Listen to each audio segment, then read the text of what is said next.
자, 안녕하십니까. 예, 이번 시간에는 이제 그 가설과 통계량에 대한 얘기들을 좀 살펴보도록 하겠습니다. 이제 지난 시간에 빈도와 기술 통계 분석을 했던 건 단순하게 한 문항에 대한 정리와 요약이기 때문에 그렇게 어렵지 않게 진행을 했었죠. 이제 우리가 앞으로 해야 되는 그런 변수들의 관계, 즉 두 문항 이상 간의 관계를 파악하고 그 결과를 바탕으로 모집단을 추정할 때에는 기본적인 정보 이외에 좀 통계적인 해석이 좀 필요합니다. 일단 이제 왜 우리가 이런 것들이 필요한지를 살펴본다면, 자, 통계를 한다, 통계적 검정을 한다는 건 궁극적으로 수집되는 자료만 분석하는 게 아니라 그 자료를 바탕으로 모집단, 즉 수십만 명, 수백만 명, 수천만 명이 될 수 있는 이 모집단을 이제 파악하려고 하는 겁니다. 근데 이 모집단은 어떤 특정한 수를 갖겠죠. 모수라고 하는데 그 연구자가 알려고 하는 거, 평균이 될 수도 있고 뭐 지지율과 같은 비율이 될 수도 있고, 이거는 절대 전수조사, 즉 다 조사하지 않는 한 완전한 값을 알기는 좀 어렵죠. 그럼 이제 이런 의문이 생길 겁니다. 그럼 다 조사하지 왜 굳이 힘들게 하냐? 집안에 돈이 많으시다면, 혹은 뭐 인생이 한 뭐 1000년, 2000년 사신다면 이렇게 한번 조사할 때마다 다 조사해도 되겠죠. 하지만 매번 이렇게 조사하기에는 비용적, 시간적 문제로 인해서 우리는 대략 가늠을 하는 방향으로 이제 그 책정 그 방향 하는 게 훨씬 더 효율적이죠. 즉 4천만 명을 한 번 조사하는 것보다 400명을 조사해서 그 조사된 결과를 가지고, 즉 그 표본을 가지고 결과를 도출한 다음에, 야, 400명이 이러니까 정확하진 않지만 모수는 대충 이럴 거야 라고 하는 겁니다. 자, 이런 이제 논리적인 관계를 걷죠.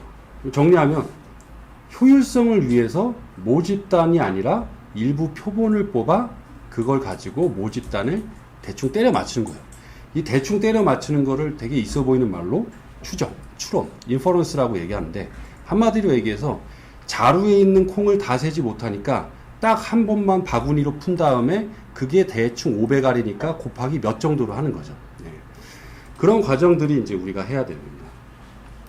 근데 여기서 이제 우리는 항상 조심해야 되는 것들은 표본에서 얻어진, 즉 400명 혹은 많으면 1000명에서 얻어진 그 결과, 평균, 표준 편차 혹은 두 변수 간의 관계 값만 보이기 때문에 통계량이 어떻다 해서 그치는 경우가 있는데, 실제 여기서 연구자들은 더 나가서 그러니 전체 모집단도 어떨 것이냐, 그럴 것이냐, 아닐 것이냐를 가늠하는데 더 이제 초점을 둬야 됩니다. 그래서 이런 과정들, 요약 정리하는 기술 통계, 그 다음에 추정과 추론 과정에서의 나타나는 어떤 오차, 그리고 표본수를 몇 개로 할 것이고 어떤 표본 추출 방법을 써야지 정확할 것이냐, 추정, 가설, 분석, 이게 이제 통계 분석에 대한 전반적인 뭐 내용이라고 할 수 있습니다.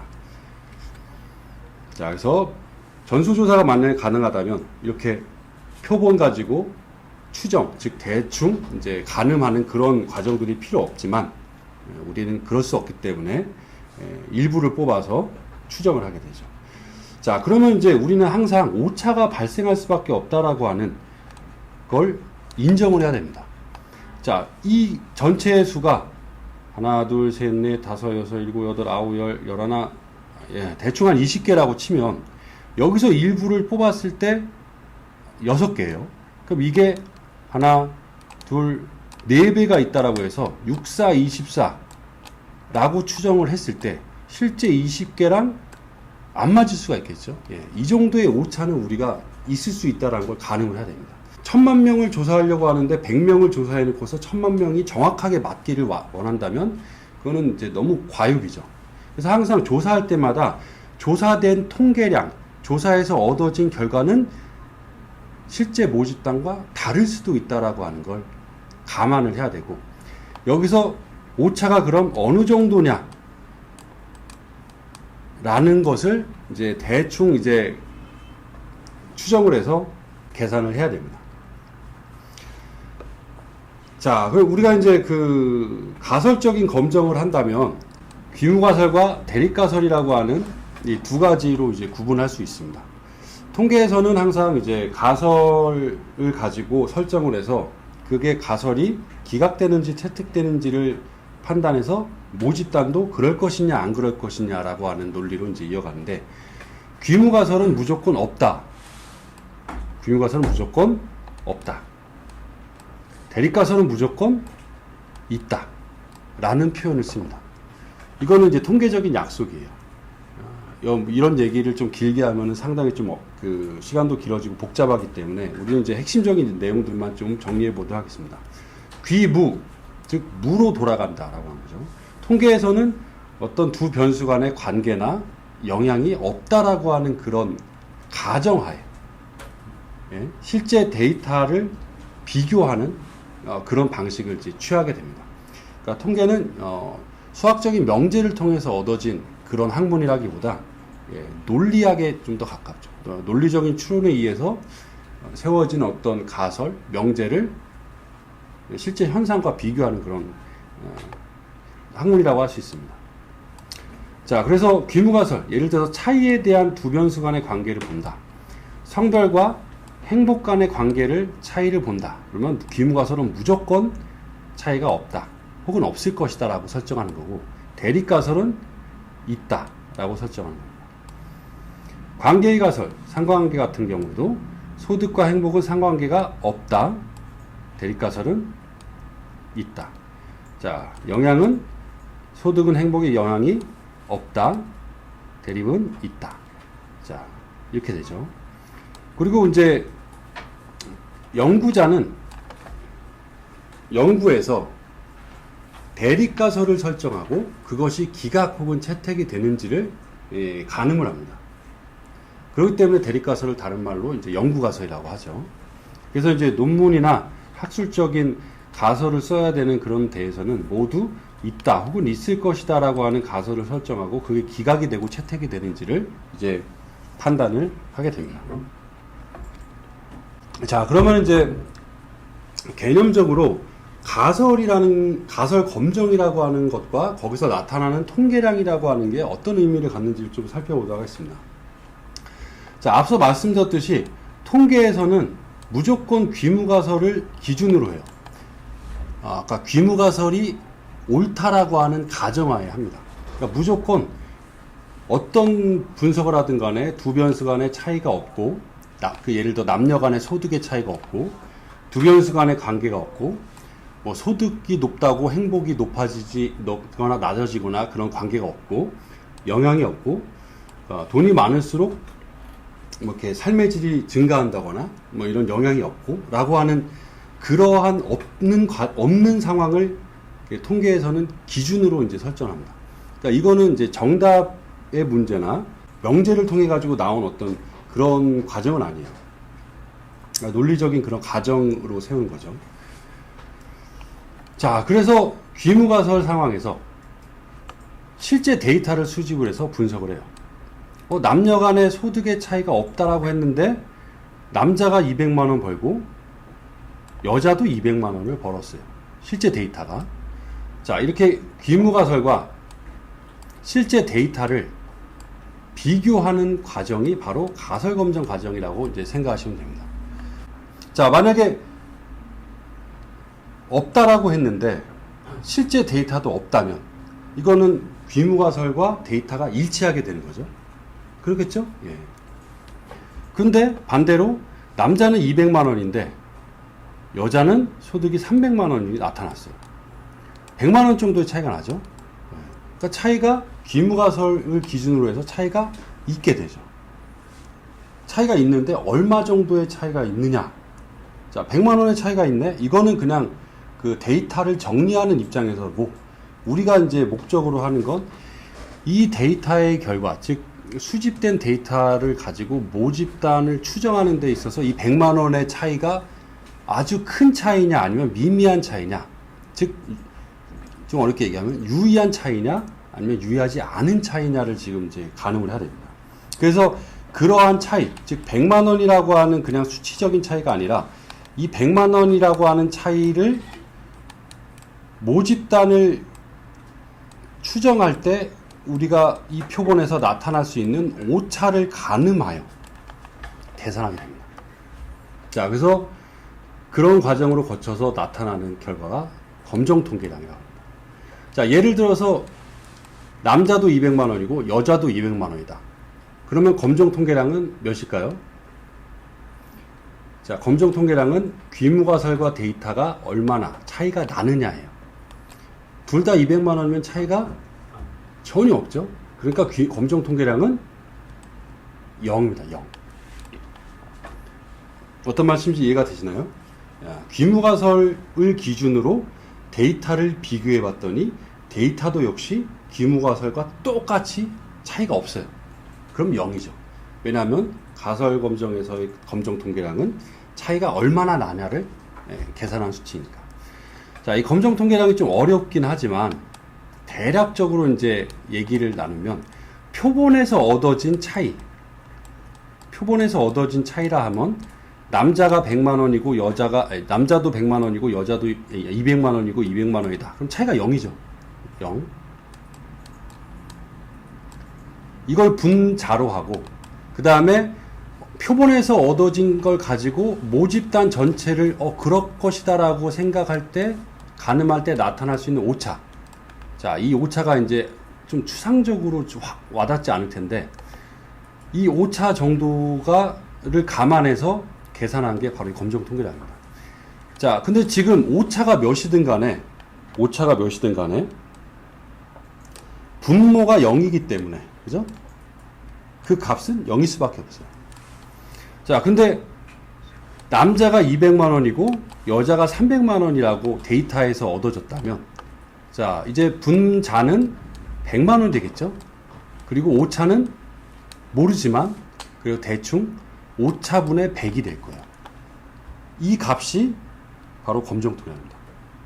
그 값이 어느 정도 귀무가설로부터 떨어져 있겠죠. 그러니까 귀무가설로부터 떨어져 있다는 건 귀무가설이 맞다라고 하는 그런 기준에서 실제 데이터가 차이가 있겠죠. 예. 이 차이가 어느 정도냐를 가늠한 게 바로 이제 검정 통계량이고, 통계에서는 이 차이가 나는 정도가 오차를 감안할 때 미미하다면, 이거는 누구를 조사하냐에 따라, 표본을 누구로 하냐에 따라 나타나는 그 정도의 차이일 수도 있어 라고 하는 거고, 만약에 그 차이가 오차를 감안했을 때도 상당히 크고 어떤 기준에서 벗어난다면, 와, 이거 귀무가설이 이제 틀리네? 이건 너무 큰 차이야 라고 해서 대립가설 쪽을 채택을 하게 된 거죠. 자, 이 개념이 쉽지는 않아요. 근데 간단하게 좀 정리를 해보면, 통계에서의 항상 기준은 연구자가 설정할 수 있는 게 아니라 귀무가설이고 없다. 그리고 가설검정이라 하는 건 데이터와 귀무가설을 비교하는 거예요. 얼마나 차이가 나냐. 그래서 가설검정을 해가지고 얼마나 차이가 나냐를 계산한 결과들을 검정한 통계량, 즉 검정 통계량이라고 합니다. 그래서 만약에 귀무가설과 실제 데이터가 200만원, 200만원처럼 전혀 차이가 없다면 0이 되겠고, 차이가 커지면 커질수록 검정 통계량은 수십, 수백, 수천, 심지어는 이론적으로 수십만, 수백만도 될 수가 있습니다. 근데 뭐 실제적으로는 한 몇에서 정말 높으면 한 몇백 정도까지만 나타나는 경우가 있죠. 몇천 정도 나타나려면 조금 이제 그럴 가능성은 매우 적습니다. 자, 그래서 이제 귀무가설로부터 얼마나 차이가 나타나냐를 이제 계산한 이 검정 통계량이 어떤 기준 안에 드는 정도의 차이라면, 신뢰 수준 95%라면 95% 안에 드는 수준이라면 여전히 귀무가설을 채택하고, 반면에 이 차이가 나는 정도가 상당히 많이 차이가 나서 이제 신뢰 수준 밖으로 나간다면, 즉 빗금친 부분 유의 수준으로 나간다면 이건 이제 엄청난 차이가 나타난다 라고 이제 유의하게 나타난다 라고 이제 판단을 하게 되죠. 자, 그럼 이제 간단하게 우리가 유의하다, 유의하지 않다에 대한 얘기를 이제 정리를 해보도록 하겠습니다.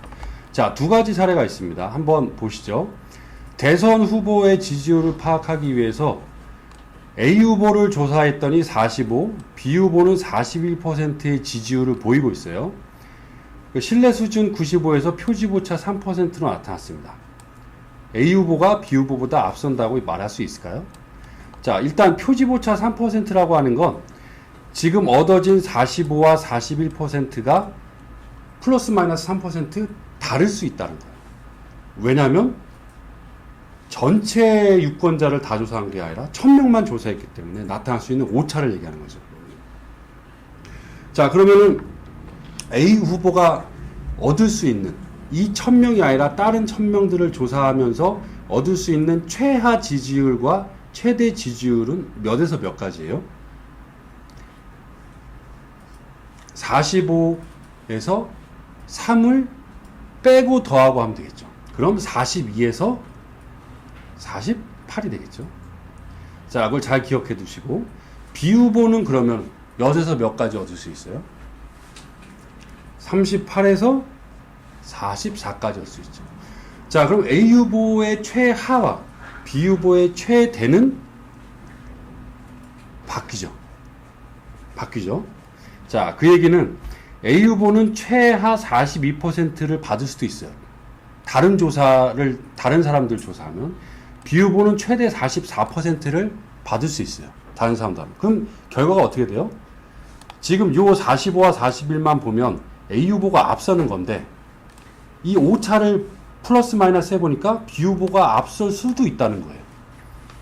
자, 그때 우리는 여론조사에서 어떻게 얘기하죠? 텔레비전에서 박빙이다, 뭐 접전이다, 뭐 이런 식으로 얘기하죠. 근데 이게 통계적인 표현으로 하면 통계적으로 유의하지 않다. 뒤바뀔 수 있는 상황이라면 표본에서 얻어진 결과가 전체 유권자에 적용할 수 없다라는 거예요. 이해가 되시나요? 네. 자, 그럼 두 번째 결과를 보죠. 똑같은 조사인데 A 후보가 47%, B 후보가 40%를 받았어요. 역시 플러스 마이너스 3%로 해봐요. 그럼 A 후보가 가질 수 있는 최하는 44%, B 후보가 얻을 수 있는 최대는 43%. 자, 겹치지가 않죠. 그러니까 조사를 다른 사람으로 하더라도 A 후보가 B 후보보다 앞서는 결과가 계속 일어날 거예요. 물론 이제 오차 95% 신뢰 구간이라고 한다면 오차가 5%가 있다라고 하는 걸 감안은 하지만 어쨌든 간에, 자, 이럴 때 우리는 당선 확실 뭐 이런 식으로 표현하지만 이게 바로 통계적으로 유의하다는 거죠. 자, 정리하면 통계적으로 유의하다라고 하는 건 그게 뭐 변수 간의 차이든 변수 간의 관계든 변수의 영향이든 간에 통계적으로 유의하다라고 하는 표현은 표본에서 얻어진 결과가 전체 모집단에도 그렇다라고 적용할 수 있다는 거예요. 남녀 간의 소득의 차이를 봤더니 남자가 200만 원, 여자가 300만 원이고 이게 유의한 차이가 있다. 이 얘기는 모집단 다 조사하면 역시 여자가 높을 것이다라는 거죠. 200과 300이라고 하는 숫자가는 바뀔 수 있어요. 남자가 250이고 여자가 330이 될 수도 있고. 하지만 남자보다 여자가 소득이 높다라고 하는 그 표본에서 얻어진 결과는 바뀌지 않는다는 거예요. 반면에 표본에서 남자는 200만 원이고 여자는 230만 원의 소득을 얻었는데 그게 통계적으로 유의하지 않다는 건 모집단을 조사하면 반대로 남자의 소득이 더 높게 나타날 수도 있다는 거죠. 뒤바뀔 수 있다는 거예요. 자, 그래서 통계적으로 유의하지 않다. 이 결과를 모집단에 그대로 적용하기 어렵다. 즉, 모집단을 대충 때려 맞출 때 확실하지 않다라는 거예요. 그리고 통계적으로 유의하다는 건 표본에서 얻어진 결과가 모집단도 그렇게 나타날 것이다. 즉, 바뀌지 않을 것이다. 뒤바뀌지 않을 것이다. 자, 이게 이제 유의하다라고 하는 것에 대한 표현입니다. 자, 그럼 마지막으로, 자, 이 부분은, 이해를 바탕으로 역시 또 외워두셔야 되는 겁니다. 자, 첫 번째, 이 부분은 앞부분에서 이제 우리가 했던 거죠. 교차 분석은 범주 간의 관계를 한다. 독립과 종속이 각각 범주형. 가설을 쓰면 뭐에 따라 뭐뭐는 차이가 없다. 이 차이에 대한 검증이에요. 자, 만약에 차이가 진짜 없었어요. 남녀에 따라 지지하는 정당이 똑같았어요. 자, 그러면 그때 나타나는 검정 통계량은 몇일까요? 그때는 0이죠, 0. 그죠? 예, 다시 말씀드리지만, 귀무가설 없다. 실제 데이터 진짜 없다. 그러면 검정통계량은 0이에요. 왜냐하면 귀무가설과 데이터를 비교한 거니까. 이게 얼마나 차이가 나냐를 비교한 거니까. 그런데 남자는 A당을 80% 선호하는데 여자는 C당을 80% 선호해요. 되게 많은 차이가 나요. 검정통계량은 몇이 될지 모르지만 커지겠죠. 차이가 있을수록 귀무가설과 다르니까 차이가 있을수록 커져요. 자, 다른 관계도 마찬가지입니다. 예를 들어 회귀분석에서 소득이 행복에 영향이 있나? 라고 했는데 소득이 높을수록 행복이 사람들이 높아요. 소득이 낮은 사람들은 행복도 낮아요. 이 둘 간에는 관계가 강해요. 그러면 무언가 검정통계량은 커져요. 전혀 없다면 0이겠지만. 자, 교차 분석을 하게 되면 카이제곱이라고 하는 검정통계량이 나오고, t-테스트라면 t-밸류, 분산 분석을 하면 f-밸류, 상관계라면 상관계수 및 물론 t-값도 나오죠. 그 다음 회귀 분석을 하면 t 변수에 대한 t-값과 분산 분석에 대한 f-값이 나옵니다. 자, 이런 검정통계량의 공식은 상당히 좀 복잡하고 또한 이제 이해하는 거나 암기할 때도 좀 어렵겠지만 의미는 똑같아요. 귀무가설과 데이터가 얼마나 차이가 나냐. 쉽게 얘기해서 없다와 없다는 가정과 실제 얻어진 데이터에서 있다, 차이가 있고 관계가 있다가 얼마나 다르냐를 계산합니다. 그럴 때는 최소값은 0이고 최대값은 무한대로 커질 수가 있는 거죠. 자, 근데 이런 게 또 있습니다. 야, 이거 이름도 생소해. 근데 이 이름은 마치 우리가 태풍을 먼저 발견하는 사람은 그 사람의 이름을 따죠. 그리고 행성을 먼저 발견하는 사람도 그 행성 발견한 사람의 이름을 따죠. 자, 마찬가지입니다. 왜 t-테스트에서 t-값이라고 했냐면은 간단하게 말씀드리면 이제 여기에 대한 방법과 이론을 정립한 고셋이라고 하는 사람이 평생 필명을 스튜던트 T라고 하는 이름을 써서 살았어요. 이 학술지에다가 이제 이 결과를 낼 때도 자기 이름이 아니라 스튜던트 T라고 이제 이름을 썼어요. 그래서 그때부터 T값, t-테스트라고 하는 이름이 이제 붙은 겁니다. 그러니까 그걸 방법을 정립한 사람의 필명을 쓴 거예요.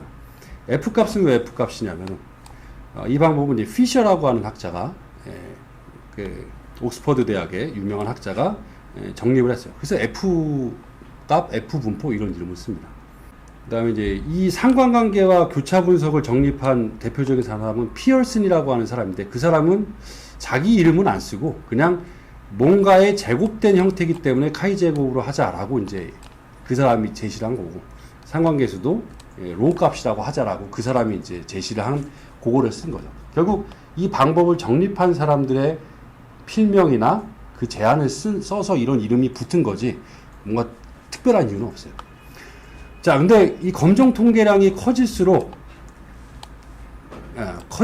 차이가 있고 관계가 있고 영향이 있는 방향으로 가는데 안타깝게도 그럼 몇 이상이어야 이게 차이가 있고 관계가 있고 영향이 있냐라고 하는 그런 절대적인 기준은 없죠.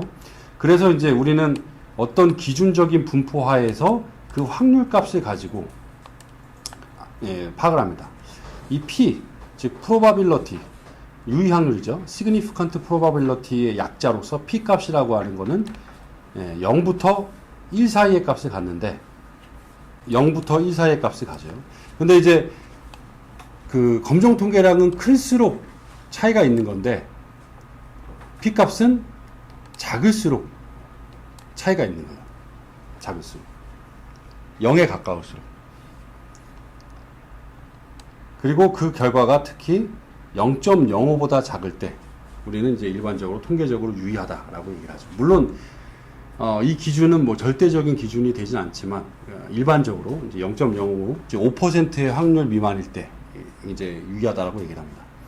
좀 더 부가적으로 얘기를 하면 왜 그럼 이 확률값은 작을수록이냐? 귀무가설이 맞다라고 하는 상황에서 그러한 차이가 나타날 가능성이 적다라고 하는 얘기예요.